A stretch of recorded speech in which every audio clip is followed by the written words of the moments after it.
దేవుడైన యెహోవా ఆదాముకి గాఢ నిద్ర కలగజేసి అతని ప్రక్కటెముకలలో ఒక ఎముకను తీసి, ఈ పాయింట్ మీద కొంతమంది ఏం చేశారంటే మీ దేవుడు దొంగోడు రా అన్నారు.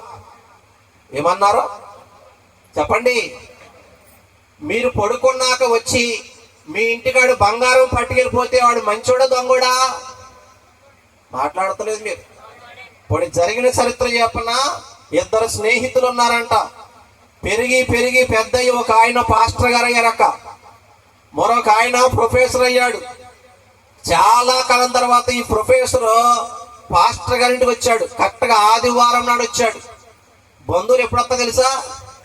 మాట్లాడాలి మీరు. ఆదివారం నాడు వస్తే, ఒరే ఇప్పుడు వచ్చావేట్రా, అయినా పర్లేదులే, చాలా కాలం వచ్చాం, మన ఇద్దరు మాట్లాడుకోవాల్సిన విషయాలు చాలా ఉన్నాయి, ఓ పని చేద్దాం, ప్రేయర్కి వెళ్ళి వచ్చాక మాట్లాడుకుందాం రా రా ప్రార్థనకి అన్నాడు స్నేహితుడు తన స్నేహితుడితో. ప్రొఫెసర్ అయిన స్నేహితుడు అయ్యారు ఏండి, పాస్టర్ అయిన స్నేహితుడు మాట్లాడుతున్న సంభాషణ ఇది. అర్థమవుతుందా? పాస్టర్ అన్నాడు రా ప్రార్థనకి వెళ్ళిన తర్వాత వచ్చిన తర్వాత లంచ్ చేసుకుంటూ మాట్లాడదామంటే, ఆ దొంగోడు గుడికి నేను రాను రా అన్నాడు. ఏమన్నాడు మన దేవుణ్ణి? మాట్లాడరేటి? ఆ దొంగోడు గుడికి నేను రాను రా అన్నాడు. ఇదేట్రా మా దేవుణ్ణి దొంగోడు అన్నామంటే, ఒరే మనం నిద్రపోయాక ఎవడన్నా ఉంటది కుండీలో ఎప్పుడు వాటర్ పెడతాం. మా ఇంటికి ఎవరు వచ్చినా అక్కడ కాళ్ళు కడుక్కుని లోపలికి వస్తారు.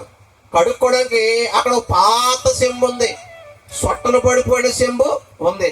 రాత్రి ఎవడో ఆ సొట్టలు పడిపోయిన చెంబు పట్టుకుపోయి బంగారపు చెంబు పెట్టాడండి.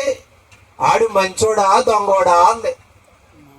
అమ్మ ఆడు దొంగోడు ఎందుకయ్యాడు? 10 రూపాయల చెంబు పట్టుకుపోయి మొత్తం మీరు బాధల్లో ఉన్నా కష్టాల్లో ఉన్నా ఎందుకో ఇబ్బందులు ఉన్నారని బంగారపు చెంబు పెట్టాడమ్మా, ఆడు మంచోడమ్మా అన్నాడంట ప్రొఫెసర్.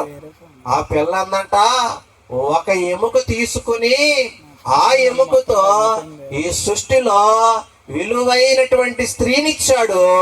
మా దేవుడు దొంగోడు కాదు. గట్టి చెప్పలు కొట్టలేసే ఒకసారి.